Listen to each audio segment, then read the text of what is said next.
नमस्कार दोस्तों, विकास study circle के यूट्यूब चैनल पर आप सभी का स्वागत है। दोस्तों, आज 21 जनवरी 2023 से संबंधित जो महत्वपूर्ण करंट अफेयर है उस पर हम लोग चर्चा करेंगे। आप लोग दोस्तों वीडियो के साथ अंत तक अवश्य बने रहें तथा वीडियो को ज़्यादा से ज़्यादा लाइक करें, शेयर करें और चैनल को अधिक से अधिक सब्सक्राइब करें। चलिए दोस्तों, देखते हैं आज का हमारा पहला प्रश्न है।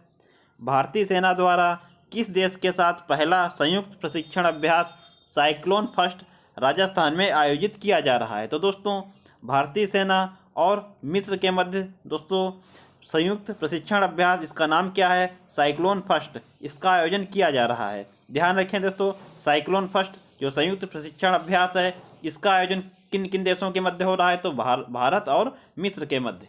और इसका आयोजन कहाँ किया जा रहा है? तो दोस्तों जैसलमेर राजस्थान में इसका आयोजन किया जा रहा है। ध्यान रखें दोस्तों, इम्पॉर्टेंट रह सकता है आपके लिए, क्योंकि इसका आयोजन जो है पहली बार किया जा रहा है। तो आप लोग ध्यान रखिएगा, जो साइक्लोन फर्स्ट है यह संयुक्त प्रशिक्षण अभ्यास किन देशों के मध्य हो रहा है? तो भारत और मिस्र के मध्य, और आयोजन हो रहा है राजस्थान, जैसलमेर राजस्थान में। दोस्तों बात की जाए कोप 27 का आयोजन कहाँ किया गया? तो मिस्र में दोस्तों कोप 27 का आयोजन किया गया। कोप 27 दोस्तों किससे संबंधित है? तो दोस्तों जो कोप 27 है यह जलवायु परिवर्तन से संबंधित है। जलवायु परिवर्तन से दोस्तों संबंधित कोप 27, कॉन्फ्रेंस ऑफ पार्टीज 27, और इसका आयोजन कहाँ किया गया? तो मिस्र में। आपसे पूछा जा सकता है कि कोप 15 का आयोजन कहाँ किया गया? तो दोस्तों ध्यान रखें, कोप 15 का आयोजन जो है यह मॉन्ट्रियल कनाडा में किया गया। मॉन्ट्रियल कनाडा में किया गया। तो दोस्तों जो मॉन्ट्रियल कनाडा में COP 15 हुआ है, कॉन्फ्रेंस ऑफ पार्टी 15, यह किससे संबंधित है? तो दोस्तों यह बायोडाइवर्सिटी से संबंधित है। बायोडाइवर्सिटी से संबंधित है, यानी जैव विविधता से संबंधित है, और इसका आयोजन किया गया मॉन्ट्रियल कनाडा में। तो ध्यान रखें दोस्तों, आपको कन्फ्यूजन हो सकता है कि कोप 27 का आयोजन कहाँ किया गया या कोप 15 का आयोजन कहाँ किया गया। तो ध्यान रखें, कोप 27 का आयोजन मिस्र में किया गया और यह जलवायु परिवर्तन से संबंधित है। इधर दोस्तों जो कोप 15 है, कॉन्फ्रेंस ऑफ पार्टी 15, इसका आयोजन मॉन्ट्रियल कनाडा में किया गया और यह बायोडाइवर्सिटी या जैव विविधता से संबंधित है। आगे दोस्तों देखिएगा, अगला प्रश्न है, इसी में दोस्तों पॉइंट है, गणतंत्र दिवस 2023 पर मुख्य अतिथि कौन होंगे? तो दोस्तों ये भी इम्पॉर्टेंट प्रश्न है कि इस बार दोस्तों जो गणतंत्र दिवस है 26 जनवरी हमारा, इस वर्ष 2023 में दोस्तों मुख्य अतिथि कौन होंगे? तो मिस्र के दोस्तों राष्ट्रपति जो हैं अब्देल फतेह अल सीसी, यह दोस्तों मुख्य अतिथि होंगे। ध्यान रखिएगा दोस्तों, नोट कर लीजिएगा इसको दोस्तों, इम्पॉर्टेंट प्रश्न है। आगे देखिएगा, अगला प्रश्न है दोस्तों, हाल ही में संयुक्त राष्ट्र महासभा ने भारत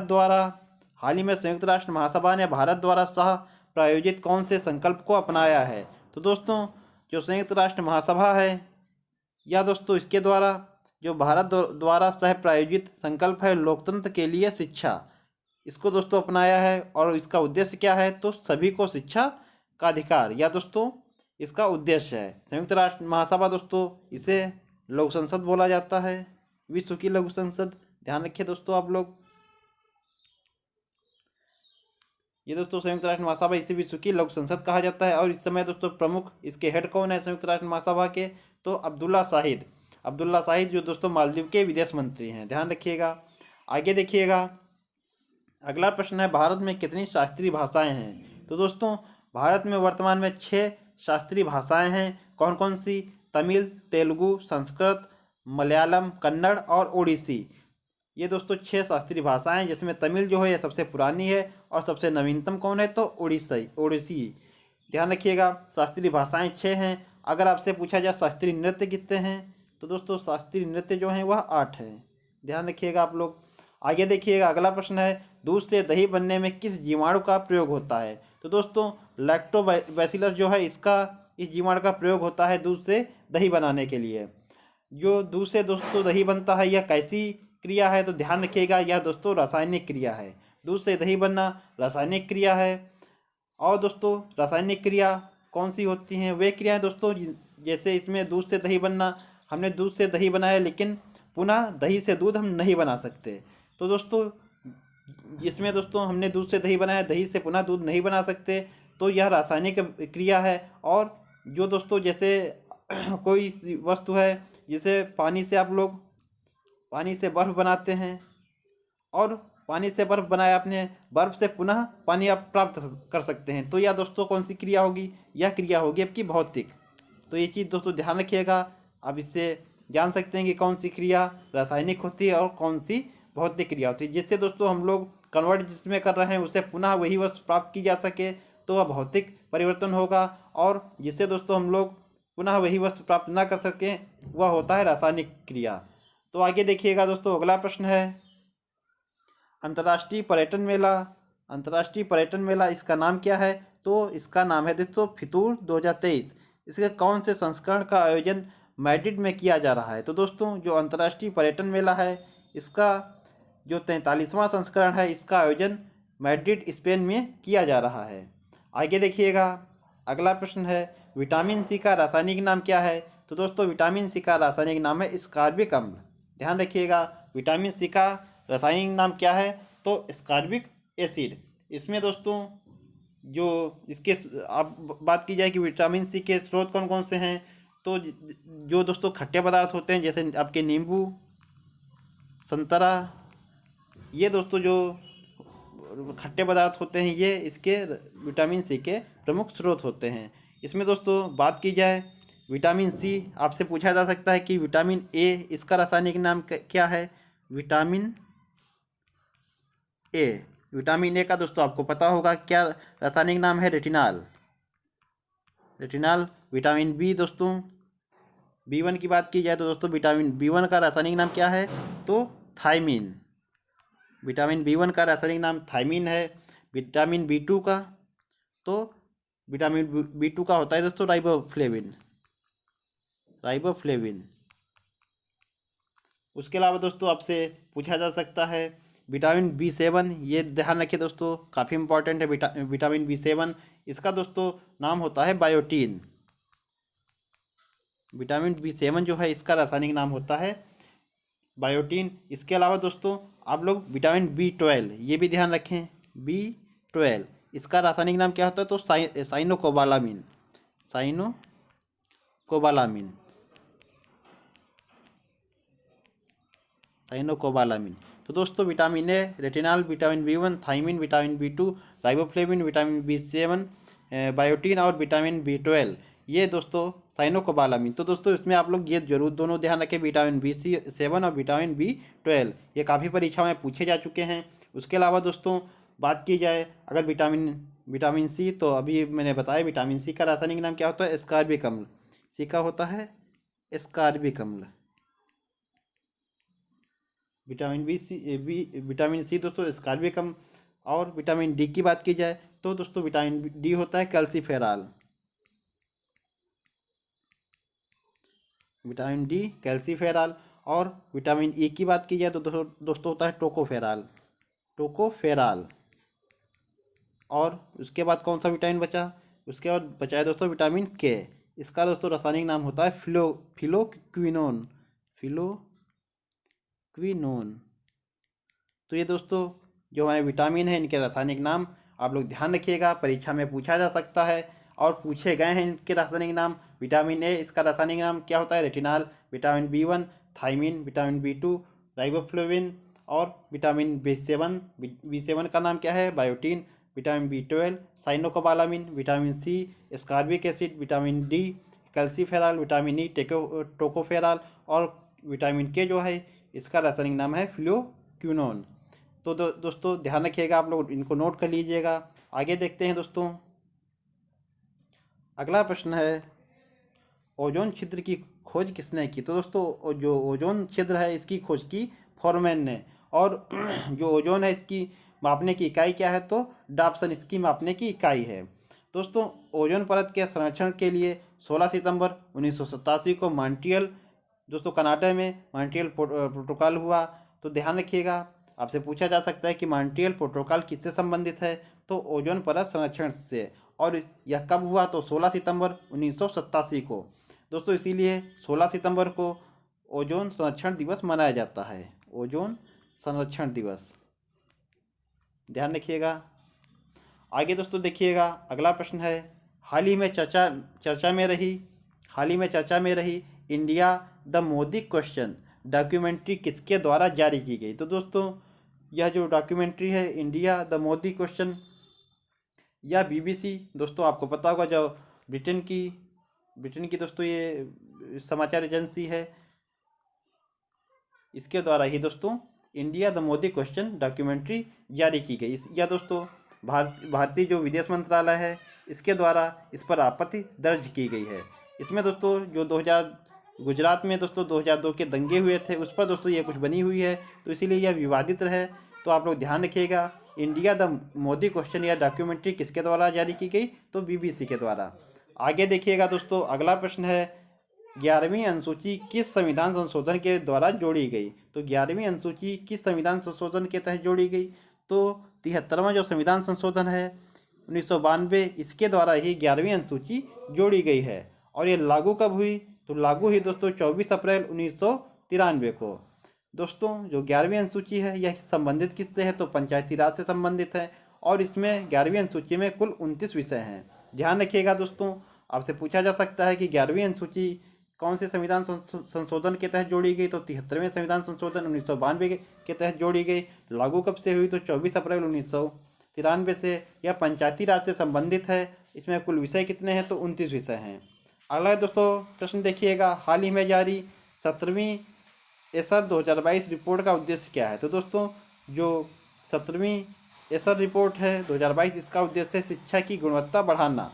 इसमें दोस्तों शिक्षा की गुणवत्ता बढ़ाना यह किसके द्वारा जारी की जाती है, तो दोस्तों यह रिपोर्ट प्रत्येक वर्ष जो प्रथम NGO है इसके द्वारा जारी की जाती है। ध्यान रखिएगा आप लोग।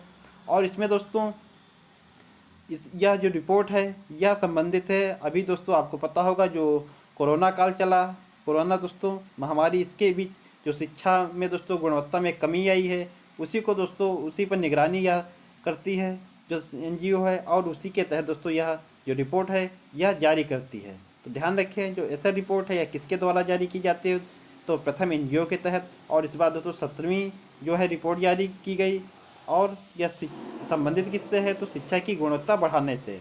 आगे देखिएगा, अगला प्रश्न है, अलमाटी बांध किस नदी पर स्थित है। अलमाटी बांध किस नदी पर स्थित है, तो दोस्तों अलमाटी बांध कृष्णा नदी पर स्थित है।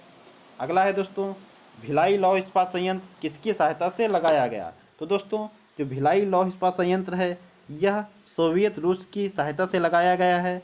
और जो भिलाई लौह इस्पात संयंत्र है यह कहाँ स्थित है, तो छत्तीसगढ़ में। ध्यान रखिएगा, भिलाई लौह इस्पात संयंत्र कहाँ स्थित है, छत्तीसगढ़ में। और किसकी सहायता से लगाया गया, तो सोवियत संघ की सहायता से। दोस्तों देखिएगा, जो अन्य लौह इस्पात संयंत्र हैं मैं आपको एक बार बता दूं। भिलाई की बात दोस्तों हो गई, भिलाई कहाँ स्थित है, तो जो भिलाई है भिलाई स्थित है छत्तीसगढ़ में। और किसकी सहायता से लगाया गया, तो दोस्तों रूस आप कह सकते हैं, या उस समय दोस्तों सोवियत संघ था, सोवियत संघ। तो दोस्तों ध्यान रखें, भिलाई छत्तीसगढ़ में स्थित है, सोवियत संघ की सहायता से लगाया गया था। उसके बाद दोस्तों बात की जाए केरला की, राउरकेला या दोस्तों कहाँ स्थित है, तो उड़ीसा में स्थित है। और यह किसकी सहायता से लगाया गया, तो जर्मनी की सहायता से। उसके बाद दोस्तों बोकारो जो दोस्तों स्टील प्लांट है यह झारखंड में है। और यह भी दोस्तों जो सोवियत संघ है इसकी सहायता से लगाया गया, सोवियत संघ की सहायता से। उसके बाद दोस्तों जो चौथा हमारा प्रमुख स्टील प्लांट है वह है दुर्गापुर। या दोस्तों किसकी सहायता से लगाया गया, तो दोस्तों यह स्थित है पश्चिम बंगाल में। और लगाया गया है ब्रिटेन की सहायता से। तो ये दोस्तों चारों आप लोग बहुत अच्छे तरीके से ध्यान रखें। भिलाई जो लौह इस्पात संयंत्र है वह छत्तीसगढ़ में है और सोवियत संघ की सहायता से लगाया गया। राउरकेला जो है यह उड़ीसा में स्थित है और जर्मनी की सहायता से लगाया गया। बोकारो जो है दोस्तों यह झारखंड में स्थित है और सोवियत संघ की सहायता से स्थापित किया गया। दुर्गापुर पश्चिम बंगाल में है और ब्रिटेन की सहायता से स्थापित किया गया। तो दोस्तों ध्यान रखें, इसके अलावा आपसे अगर पूछा जा सकता है तो ये चारों आप लोग नोट कर लीजिएगा। इसके अलावा आपसे पूछा जा सकता है कि सलेम जो स्टील प्लांट है, सलेम दोस्तों इस्पात संयंत्र, यह कहाँ स्थित है?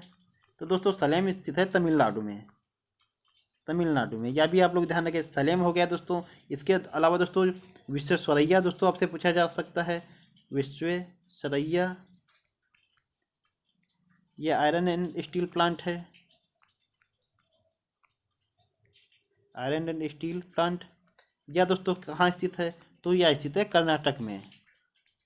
तो ये दोनों भी आप लोग ध्यान रखें, सलेम इस्पात संयंत्र तमिलनाडु में स्थित है और Visvesvaraya iron and steel plant यह कर्नाटक में स्थित है।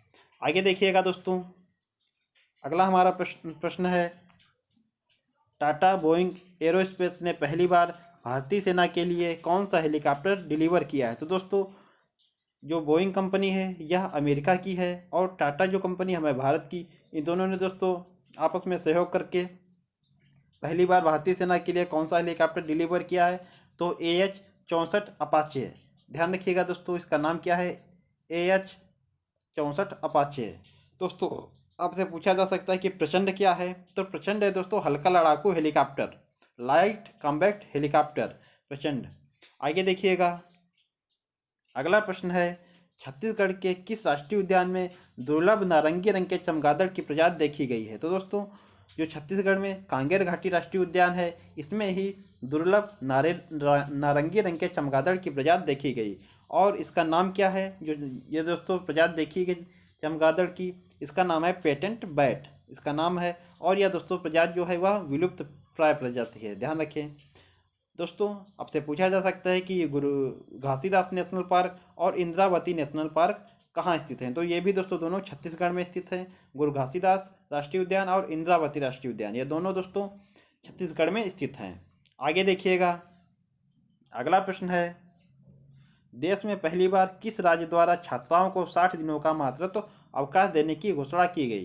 तो दोस्तों जो केरल है, इसी के द्वारा पहली बार जो छात्राएं हैं इनको 60 दिनों का मातृत्व अवकाश देने की घोषणा की गई है। दोस्तों इनका दोस्तों जो OTT प्लेटफार्म है, देश का मात्र एक राज्य जिसने अपना OTT प्लेटफार्म लॉन्च किया वह केरल ही है। और इसका OTT प्लेटफार्म जो इसका नाम क्या है? तो सी